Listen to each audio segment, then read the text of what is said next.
Smart Business.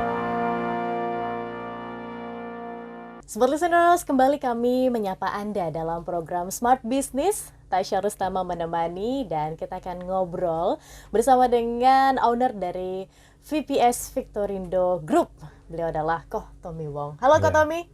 Ya, Tasya. Ko Tommy, sebagai seorang business owner, punya bisnis, punya toko sendiri begitu ya. Pasti ngelihat customer, berinteraksi dengan customer ini bukan merupakan hal yang biasa karena udah sehari-hari biasa banget justru kan. Nah, gimana sih cara Ko Tommy sendiri untuk melihat customer ini tipenya seperti apa ya gitu, agar bisa melakukan pendekatan, akhirnya bisa selling. Oke. Ini satu tips yang kalau Tasya bilang, waduh kokoh, kenapa ini dibagikan, kan nggak takut saingan dan sebagainya. Enggak lah, buat saya, kalau saya bisa kasih satu pengalaman, kasih satu ilmu, saya yakin ya selalu akan ada lagi yang saya terima ya. Jadi begini, ketika kita jualan, seringkali kita kan pusing. Banyak sekali teori-teori menjelaskan cara tips mengatasi penolakan. Kenapa? Tapi kan kita mesti ngerti dulu kata kunci dasarnya penolakan. Kenapa bisa ditolak? Karena kita tidak sepaham, kita tidak setuju dengan si customer.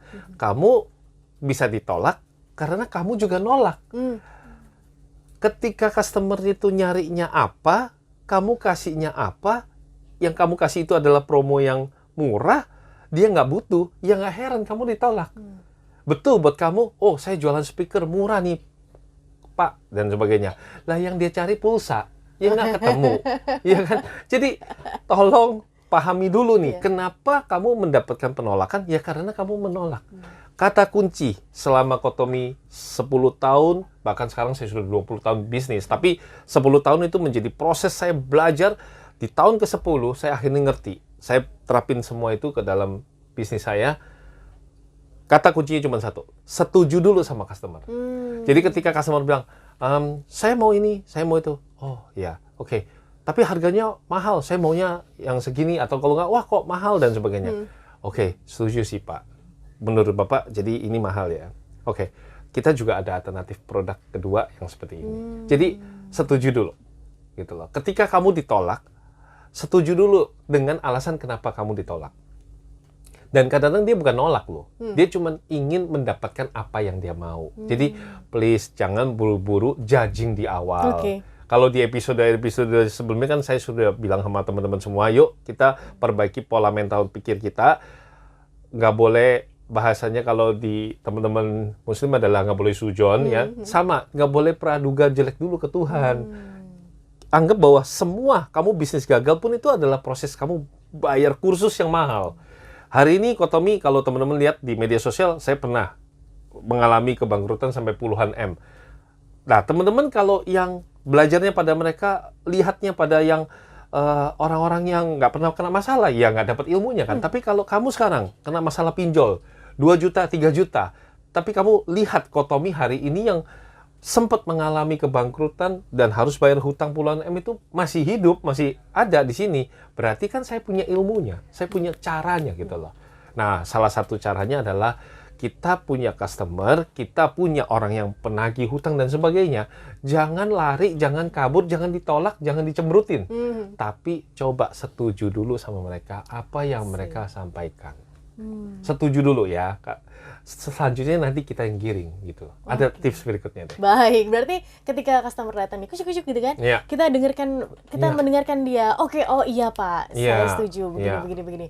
Kemudian berarti nggak ngelihat gimana tampilan fisik dia atau gimana, karena beberapa nih Ko Tommy, ada beberapa toko yang kita tahu bahwa oh ya ini toko high end. Jadi kalau misalnya ngelihat customer, customer kayaknya looks-nya nggak oke deh, jadi nggak disamperin. Tapi kalau untuk customer yang looks-nya oke, bagus, nah ini baru disamperin. Ini gimana Ko Tommy melihatnya? Kita ini Tasya, teman-teman, 80% yang kita dapatkan dalam hidup ini sebenarnya adalah cerminan dari diri kita. Customer yang datang ke toko kita, jodoh yang datang dalam hidup kita, pekerjaan yang datang dalam hidup kita, itu sebenarnya penggambaran bagaimana diri kita memperlakukan diri sendiri. Rambut disisir rapi, Bukan pakai mewah ya, saya tidak mengajarkan pakai mewah. Baju rapi, celana rapi, sepatu rapi, datang on time. Itu akan menghadirkan 80% orang-orang yang juga seperti itu di dalam hidup kamu. Customer yang masuk ke live penjualan kita juga akan tergiring ketika dia lihat tampilan kita, lampunya, pencahayaan, display barangnya semuanya bagus. Jadi bukan tentang mewah, tapi tentang kerapihan. Seberapa rapi kita ini sayang sama diri sendiri. Kadang kita ini bukan nggak punya loh, kita itu punya loh baju-baju bagus, tapi kita simpen. Entar aja deh, tunggu pas ada acara kondangan baru pakai.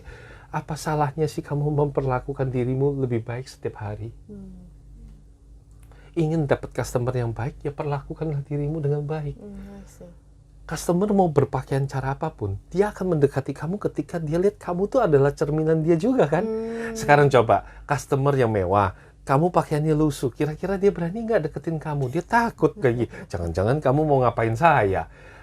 Customer yang lusuh, kamunya pakaiannya rapi, dia pakaiannya sendal jepit seenak jidat. Belum deketin kamu, dia udah diusir security. Ya karena dia di mall. Kan nggak layak. Maksudnya kan ke mall nggak boleh pakai sendal. Bukan nanti itu ya, naik tangga itu kan bahaya kalau listriknya itu loh kalau pakai sendal. Ya saya bukan ibaratnya menjudge bahwa sendal jepit salah. Boleh kan, boleh saya ini yang penting duit saya ada. Bukan seperti itu. Penampilan kita ini sangat menentukan yang datang dalam hidup kita. Maksud saya adalah gini, kalau sekarang kita lah yang buka toko pakai sendal jepit, pakai kaos kutang seenaknya gitu ya. Dengan kondisi mall, saya nggak bilang di ya tempat pancoran glodok itu kan panas, ya boleh kayak begitu. Tapi kalau di mall, kamu memperlakukan customermu seperti apa?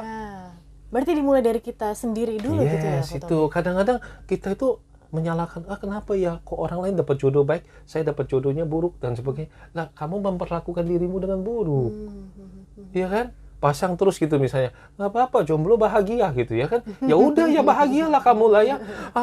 Tuhan, saya ingin jadi pribadi yang bermanfaat. Terus dimanfaatin teman nggak seneng. Lah kan kamu doanya begitu ya. Jadi hati-hati dengan bagaimana kita memperlakukan diri sendiri. Doanya salah juga hasilnya salah. Perlakukan diri salah juga datangnya salah dalam hidup kita. Nah itulah yang maksud saya gini loh Tasya. Nilai kehidupan saya terapin di dalam bisnis. Makanya saya gampang pendekatan ke customer. Karena kata kuncinya, milikilah empati peduli pada customer yang hadir di dalam toko kamu, hidup kamu, maupun life-nya kamu. Oke, baik. Ko Tommy, tadi tips pertama kan ketika customer datang begitu kan, oke, dilihat nih, ya, kita terima dengan baik, dan kita setuju apa yang dia ucapkan. Apalagi hal yang bisa membuat akhirnya customer ini deal kepada kita. Kalau dia kata, kok nggak mau kayak gini kemahalan misal, atau gimana? Kata kuncinya cuma satu, sayangi diri sendiri.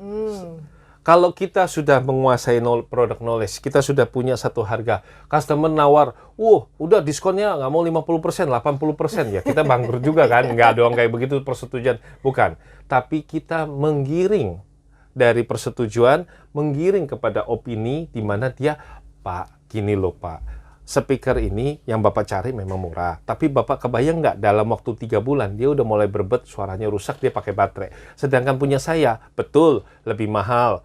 Pakai charging system, pakai Bluetooth. Bapak tinggal setel, begitu pulang langsung enak dengerin lagunya. Dentuman bassnya itu bener-bener kayak kafe. Bapak bayangin Bapak udah capek pulang. Nah, kita sentuh di emosinya. Begitu kita sentuh emosinya, oh iya juga ya pakai Bluetooth, nggak usah repot, nggak usah ganti baterai. Ya udah deh.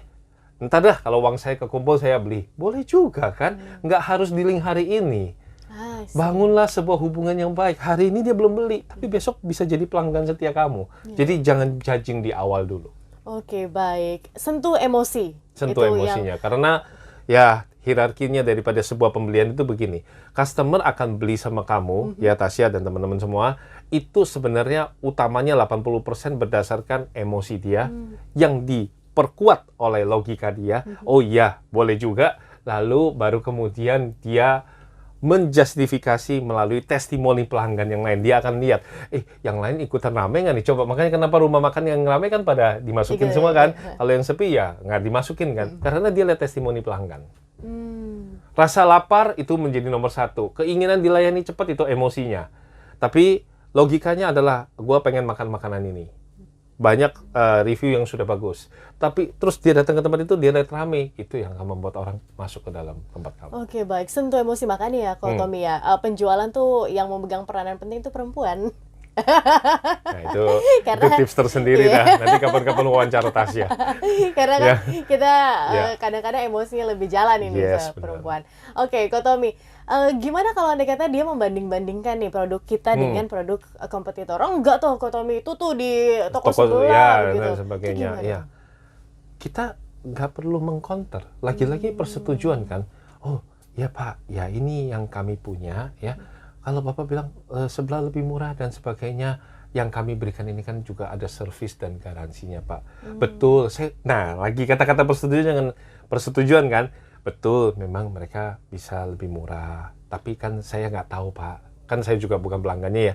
Apakah Bapak sudah cek tentang servis dan garansinya? Karena kami ini memberikan servis 1 tahun, garansi 1 tahun, dan yang paling penting, Pak, satu hal loh, Pak, yang penting.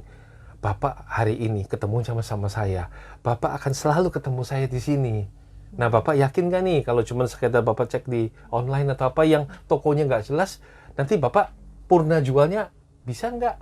Kalau saya sih, saya siap membantu Bapak. Oke deh Pak, saya kembalikan kepada Bapak. Izinkan dia yang menentukan.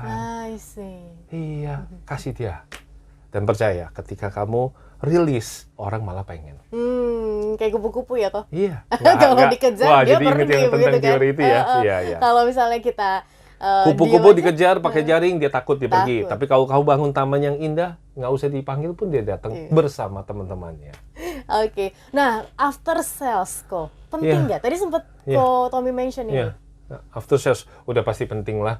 Buat saya pelanggan yang datang untuk komplain ke toko, saya bilang sama pegawai, kamu langsung jual nama Kotominya. Kalau saya nggak di tempat. Tapi kalau saya ada di tempat, saya juga yang akan langsung selesaikan eksekusi. Karena buat saya, komplain adalah respon bentuk cinta pelanggan masih sayang sama kita. I see. Kalau tidak ada komplainan di dalam rumah tangga, di dalam hubungan, selesailah sudah. Kalau komplain itu adalah respon. Jadi saya senang kalau customer bisa respon, artinya kita ada satu hal yang bisa kita perbaiki. Masih ada kesempatan. Tapi kalau pelanggan tidak respon, cuma 2 sih Tasya. Dia kecewa, dia pergi. Atau ya dia puas dengan barangnya. Tapi itu membuat kita juga jadi ragu. Apakah dia akan tetap masih bersama kita. Tapi kalau dia masih datang, masih respon, itu masih oke. Tapi ini sekali lagi bukan tentang yang mengada-ngada ya. Artinya pelanggan yang curang dan sebagainya. Itu caranya, tipsnya berbeda. Nah, gimana tuh Ko Tommy ngelihatnya? Oh, gimana lihatnya? Ya tentu sekali lagi sayang sama diri sendiri dong. Kamu sudah kasih service yang terbaik, kamu sudah kasih semua yang terbaik. Kalau dia masih mencurangi kamu, memang dia nggak layak untuk dapetin kamu. Ganti aja 1 kali selesai untuk dapetin. Oke Pak, kita sudah ganti ya. Terima kasih. Dan kali ini sudah tidak ada garansi karena kami sudah ganti baru. Selesai. Baik, oke, Smart Listener, semangat ya untuk Anda yang mau masih mempelajari mungkin gimana sih caranya menghandle customer, apalagi Ko Tommy punya nih pengalaman menghandle customer tuh B2C gitu, business to customer dan live, langsung lihat customer-nya di depan begitu secara nyata. Nah, Anda bisa juga belajar lewat podcast-podcast Smart Business lainnya, dan kami harus pamit undur diri. Terima kasih sekali lagi Ko Tommy. Dan Tasya Rustamah, juga Ko Tommy Wong, kami pamit. Terima kasih dan sampai jumpa. Smart Business. Lead you better.